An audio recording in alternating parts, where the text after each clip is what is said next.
Hello friends, स्वागत करता हूं आप सबका मेरे इस YouTube channel English grammar and translation पर। दोस्तों, आज मैं आप लोगों के लिए एक नया हिंदी पैसेज लेकर आया हूं दोस्तों, जिसे हम लोग इंग्लिश में ट्रांसलेट करेंगे। दोस्तों, आपको मैं बताऊंगा कि इसमें ग्रामर का क्या रूल लगा है और किस टेंस में यह वाक्य रखा गया है। एक एक वर्ड मीनिंग का, यानी एक एक शब्द का इंग्लिश में क्या मीनिंग होगा, ये पूरी बात बताऊंगा दोस्तों। तो चलिए हम लोग स्टार्ट करते हैं बिना किसी देरी का। कहा जा रहा है, एक गरीब लड़का रोज किताबों की दुकान के बाहर खड़ा रहता था। ध्यान दीजिएगा, तो खड़ा रहता था। ता था, ती थी, ते थे किस टेंस में आता है? पास्ट इंडेफिनिट में आता है। तो पास्ट इंडेफिनिट का रूल क्या होता है दोस्तों?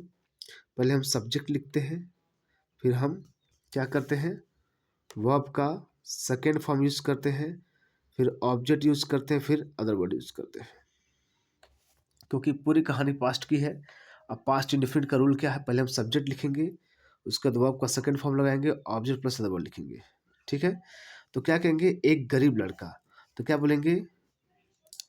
A poor boy. क्या बोलेंगे? A poor boy. खड़ा रहना क्या होता है? स्टैंड। इसका सेकंड फॉर्म क्या होगा? Stood. A poor boy stood मतलब खड़ा रहता था। ठीक है, एक गरीब लड़का क्या करता था? खड़ा रहता था। ऑब्जेक्ट, कहाँ खड़ा रहता था? बुक जो स्टोर थी, किताबों दुकान की, उसके बाहर, तो क्या कहेंगे? आउटसाइड। बाहर खड़ा रहता था किसके? Outside of a book store, of a book store, यानी ऑफ मतलब काकी के, किसके? बुक स्टोर के, किताबों की दुकान के बाहर खड़ा रहता था रोज। अब बचा क्या है? अदर वर्ड चले जाएगा। रोज मतलब एवरीडे, एवरीडे होता है। ठीक है, तो इससे क्या समझ आया? A poor book, a poor boy, एक गरीब लड़का, स्टूड खड़ा रहता था, आउटसाइड बाहर, किसके? ऑफ स्टोर, बुक स्टोर, यानी किताबों की दुकान के बाहर खड़ा रहता था, एवरीडे मतलब रोज। दुकान मालिक ने उसे देखा और एक किताब उपहार में दे दी। ठीक है, दुकान मालिक ने देखा, ये भी किस में कहानी है? पास्ट में है, तो पास्ट इंडेफिनिट जाएगी। ठीक है, उसके साथ ही हम सब्जेक्ट का सेकंड फॉर्म लगाएंगे। तो सब्जेक्ट कौन है? दुकान मालिक, तो क्या बोलेंगे? The shop owner. The shop owner,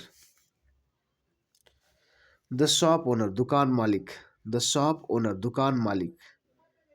okay, तो हम क्या कहेंगे? दुकान मालिक के लिए हम क्या लिखेंगे? द शॉप ओनर लिखेंगे ना। द शॉप ओनर ने उसे देखा, तो उसे देखा, तो देखना क्या होता है? देखना मतलब नोटिस किया, नोटिस करना होता है। नोटिस मतलब ध्यान देना या देख लिया, तो नोटिस के लिए सबसे अच्छा वर्ड रहेगा।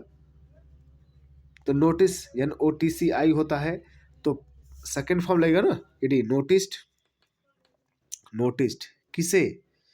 उसे, उस लड़के, नोटिस्ड हिम, उसे देख लिया, मतलब उस लड़के को क्या उन्होंने देख लिया, नोटिस्ड हिम। ठीक, फिर नेक्स्ट देखिए क्या कहा जा रहा है। एंड, और एक किताब उपहार में दे दी। और एक किताब क्या कर दिया उन्होंने? उपहार में दे दिया। इसे क्या बोलेंगे? एंड, और एक किताब, तो एक किताब के लिए बोलेंगे एंड गिफ्टेड, GI, क्योंकि सब्जेक्ट वही है, शॉप ऑनर ही है, दुकान के मालिक ही भी सब्जेक्ट चल रहा है ना, क्योंकि वही सब्जेक्ट दो वर्ब क्रिया कर रहा है। And gifted,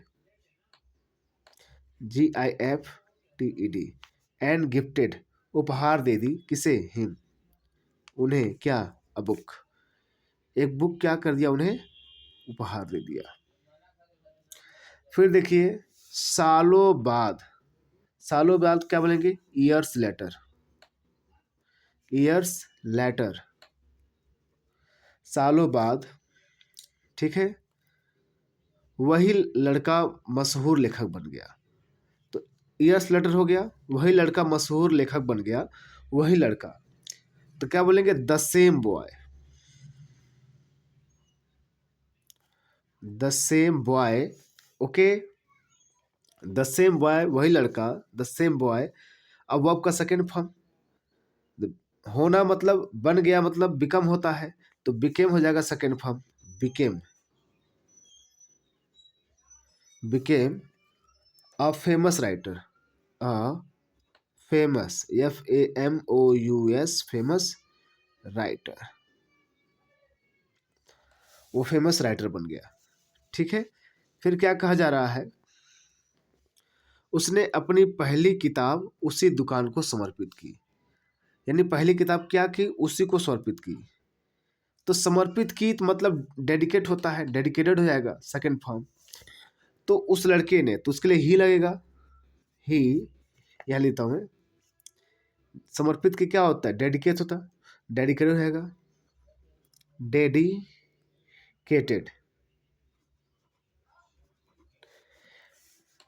the he dedicated, क्या समर्पित किया? ऑब्जेक्ट, हिज फर्स्ट, अपनी पहली बुक, फर्स्ट बुक, अपनी पहली बुक को क्या किया? डेडिकेट किया, समर्पित किया। फिर देखिए, उसी दुकान को, किसे? उसी दुकान को। तो क्या बोलेंगे? टू, किसी को देने के लिए, किसी को ट्रांसफर करने के लिए टू लगता है ना, टू दैट, उसी दुकान, मतलब वो उसका पहचान का तो वेरी लगाएंगे, very shop, that very shop, उसी दुकान को, इसी घर को, दिस, दिस हाउस बोलते हैं ना, इसी घर को, ओके। तो दिस वेरी बॉय, इसी लड़के को, उसी वेरी बॉय, ऐसे बोलते हैं ना। तो दैट वेरी शॉप, उसी शॉप को, ठीक है। तो आप लोग को मैं एक बार इसका हिंदी में पढ़ के बता देता हूँ, इसका क्या सही इंग्लिश पढ़ के बता देता हूँ क्या क्या निकला है इसका अर्थ। ध्यान दीजिएगा क्या कहा जा रहा है। अ पुअर बॉय, एक गरीब लड़का स्टूड, खड़ा रहता था, आउटसाइड, बाहर, ऑफ है स्टोर, बुक स्टोर, यानी एक किताब की दुकान के बाहर, एवरीडे, रोज, रोज खड़ा रहता था। द शॉप ऑनर, जो दुकान का मालिक था, नोटिस्ड हिम, देख लिया। नोटिस मतलब होता है कई दिनों तक किसी को देखना, फिर उसे नोटिस कर लेना, तो वही नोटिस कर लिया। एंड गिफ्टेड हिम, और उपहार में दिया, और गिफ्टेड हिम क्या दिया? अ बुक, एक किताब उपहार में दिया। ईयर्स लेटर, सालों बाद, द सेम बॉय, वही सेम लड़का, वही लड़का, बिकेम, बन गया, अ फेमस राइटर, अब फेमस में इसको होता है प्रसिद्ध राइटर, एक फेमस राइटर बन गया। ही, उसने, डेडिकेटेड, समर्पित किया, हिज फर्स्ट बुक, उस लड़के ने क्या किया? अपने पहले बुक को समर्पित किया, डेडिकेट किया, किसे? टू दैट वेरी शॉप, उसी दुकान को, उसी दुकान को उसने क्या किया? अपना पहला बुक समर्पित किया, डेडिकेटेड किया, ठीक है दोस्तों। तो आपने देखा दोस्तों कि यहाँ पर हमने एक छोटे से पैसेज को हिंदी से इंग्लिश में ट्रांसलेट किया, बिल्कुल ग्रामर के नियम के अनुसार, ठीक है, बिल्कुल ग्रामर के नियम के अनुसार। और हमने एक एक हिंदी वर्ड का इंग्लिश में क्या उसका वर्ड मीनिंग हो उसको बताया दोस्तों, ठीक है। तो दोस्तों यदि आप इंग्लिश सीखना चाहते हैं, ग्रामर सीखना चाहते हैं, वर्ड मीनिंग सीखना चाहते हैं, ट्रांसलेशन सीखना चाहते हैं कि हिंदी बुक को कैसे इंग्लिश में ट्रांसलेट करें, या हिंदी पैसेज को कैसे इंग्लिश में ट्रांसलेट करें, या इंग्लिश को हिंदी में कैसे ट्रांसलेट करें, इंग्लिश बुक कैसे पढ़ें, या अंग्रेजी कैसे बोलें, ये सब आप सीखना चाहते हैं, तो बिल्कुल आप मेरे इस YouTube channel English grammar and translation से जुड़ सकते हैं। यहाँ पर आपको डेली, आपको कम से कम 3 वीडियो मिलेंगे, जिसमें आप बेसिक से लेके हाई तक आपको बताई जाएगी। आप अगर आप टेंस नहीं पढ़े हैं, न्यू टाइप के सेंटेंस नहीं पढ़े हैं तो आप सीख सकते हैं दोस्तों मेरे चैनल से। ठीक है, तो मिलते हैं हम लोग नेक्स्ट वीडियो में। Thank you very much.